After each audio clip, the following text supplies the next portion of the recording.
বন্ধুরা চলেছি সেই জায়গাটা যেখানে মানুষজন এসে আর বাড়ি যায় না, সুজা কি ভক্ত হয়ে যায়। আসুন,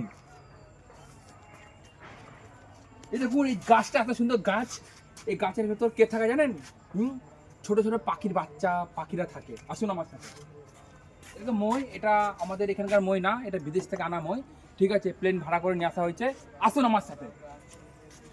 এই গাছটা দেখেন তো, এই গাছটাকে আমরা নিয়ে এসেছি কোন থেকে জানেন? এই গাছটা আপেল গাছ। এখানকার আপেল না, এটা সামনে সব থেকে বড় আকর্ষণ আছে নদী। তো যে নদী আপনার কখনো দেখেনি, ভব নদী অনেকে বলে, তো আমরা এটাকে ভব নদী বলি, কিন্তু আসেন নদীতে দেখি।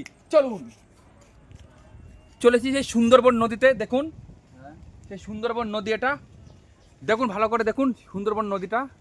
তো আমরা যেখানে আছি এটা হলো সুন্দরবন, ঠিক আছে। তো এখানে বাঘ, একসময় বাঘ আসতো, এখন বাঘ আর নেই। তো আমরা সুন্দরবনে চলে এসেছি। তো